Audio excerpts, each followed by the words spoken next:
Hello internet, and today I am so excited. I just got some books in the mail, so I'm going to tell you about them. So this is going to be a book haul, but it's going to be January/February. The books that I just received I ordered in January, but of course they didn't arrive till today. So I'm going to talk about the books that I got in January and then the new ones that I have now that I'm really excited about. So book number 1 is Lauren Oliver's Rooms. This is a supernatural sort of book. It has supernatural elements. It's about a family who is dealing with a death in their family, so they are going back to their childhood house. They are trying to get together the estate and everything. There are 2 ghosts in this house, and this book is just about all the secrets that all of these people have, both the ghost and the living in this book. Next, we have Water for Elements by Sara Gruen. And this was a book that I have read before. This is about a guy whose parents die and he just gets really stressed out. So he runs off and joins a circus. It's a 90-year-old man. I believe it's an old guy retelling this story about the year he ran away with this traveling circus. I liked it, so I decided to buy it because it was like $1. So I was like, oh, why not? Next, we have In a Dark Wood by Ruth Ware. I'm not really a huge fan of like thriller or horror or stuff like that. I have read a few and I didn't dislike them, but it's not usually something I gravitate towards, even though I don't have like a dislike for them or like a fear of them or anything. It's just not something I'm usually interested in. But this was $1 and I've heard about it before, and I hear it's a psychological thriller, so I'm probably going to like it. So I bought it. The next book we have is Alias Hook by Jensen. This is a Captain Hook story. It's like, I guess, a romance between Captain Hook and then this girl of some sort. I'm not quite sure, but I've always loved Disney villains more than I like the heroes, and I like Captain Hook way more than I like Peter Pan. I feel like Peter Pan's the worst part about the story, but that's a personal opinion. Plus, if you really think about it, I too would be irritated like Captain Hook if like a 3,000-year-old little boy kept bothering me all the time. Like, I would be pretty infuriated. So like, this is about Captain Hook, so I bought it. Plus, it's like a really cool cover, and it's like this rich purple, and I like it. I don't have many books that look like this, so I couldn't resist. And this is gonna sound weird, but this next book is one that I bought because it looked really adulty, and like, that's not a word, but I've been trying to make sure that I pick books that I know are specifically adult, just so that like I widen my avenues of things that I read. So I picked up this gigantic book called I Am Radar by Rena Larson. This is about a weird birth that happens of this kid named Radar, and like how all these different people's lives are connected to his. I'm not quite sure what's going on beside that, but it like had a really cool cover, and I was like, well, why not give it a try and see if this is something that's like you could potentially enjoy and read. I'm always willing to give something a shot. So now on to the books that I ordered but did not receive until today. I'm really excited about them. Like, I was like, oh, I got such good deals on them, and I was like, I'm so excited. I'm gonna show them to you right now. So first we have The Rest of Us Just Live Here by Patrick Ness. I read this on audiobook, absolutely loved it, but didn't own a copy. So I bought this paperback edition. This is about a world in which the chosen one exists. They are referred to as indie kids. So vampires, aliens, all that sort of fantastical story stuff, they all exist, and all of these things happen to the indie kids. This story takes place in that world, but it is about the non-indie kids. So talking about their problems and about how they have a lot of issues that they need to work through that have nothing to do with being chased down by aliens or attacked by vampires. It's a very good book, and I liked it. I liked it so much, so I bought it. So next we have A Darker Shade of Magic by V.E. Schwab, and then A Gathering of Shadows by V.E. Schwab. This is a part of a trilogy, which I'm sure you all know. These are the paperback editions.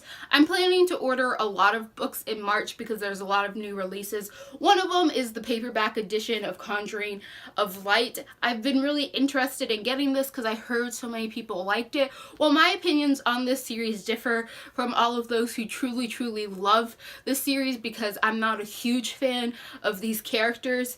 I'll explain more about that later, but I do want to support this author and I did love this world, so of course I want to continue with it, even though sometimes I look at these characters and I'm just like, you could make better choices in life. So here are the paperback editions, which I got so that I could be prepared to order the last book in its paperback. Plus, these covers are absolutely stunning. I don't know if this is a controversial opinion or not, but I really prefer these covers to the UK ones because I don't like the UK ones. I think these ones are just so much more aesthetically pleasing. If you're not familiar with what this is about a kid named Kel. He is like a special species of human that is like really ingrained with magic, and he can travel in between different dimensions, and he refers to them as different color London, so like black London, red London, white London, gray London,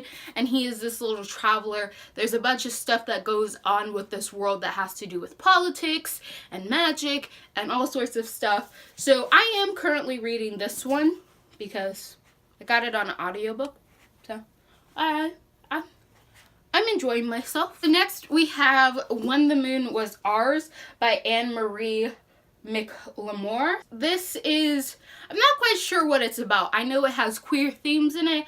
I think there's like a trans boy and a girl in here and they're doing something. I just know that it's queer themes and it looked really interesting.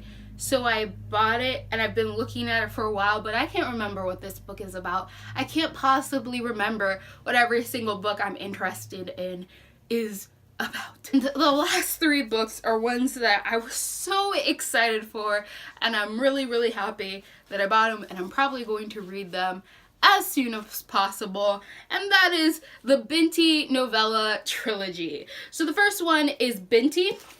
The second one is Binti Home, and then the third one is Binti the Night Masquerade. All of these are by Enidi Okafor. I'm not quite sure I said that right.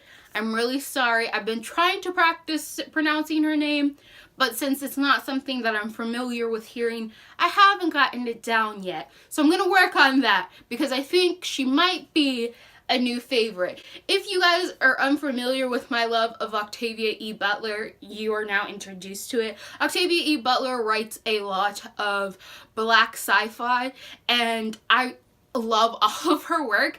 And when I found this author, she reminded me a lot of Octavia E. Butler in like the premise wise. So I decided that I was going to take a shot, and all of these sound really interesting. So this is like about a girl, and it has a lot to do with like sci-fi elements and like space and hyper technology and all sorts of stuff like that.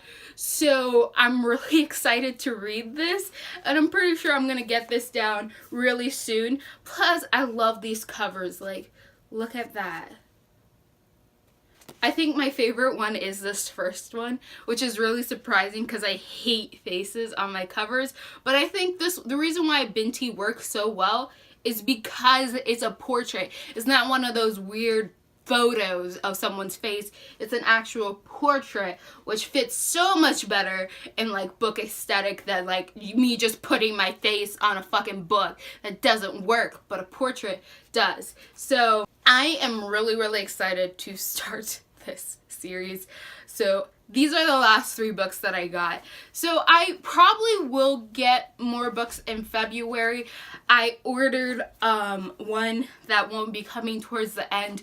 So I don't know if you guys will see another book haul by me in this month, or you'll just have to wait until March, where I'm going to be buying a lot of books, because a lot of books that I'm really anticipating are coming out this month. Not only the paperback edition of Conjuring of Light, but a ton of others that I really just want to grasp in my hands. So the next book haul will come either by the end of this month or somewhere next month. I don't know, but you'll definitely see me buying more books because I like books. Like I own a couple rows of books, and yeah. So if you have read any of these books, and you have any opinions on which ones I should really start, or which ones that you love and you think that I may love, comment down below and let me know. Like, I have no idea. Sometimes I just buy books because they're books and books are awesome. And sometimes I'm like trying to navigate in a new field of stuff. And I'm just trying to look for new things that I will enjoy and love. So, got anything to comment there? Comment it there. And if you like what you're seeing here and you want to continue to see more, click all those buttons down below, and goodbye, Internet.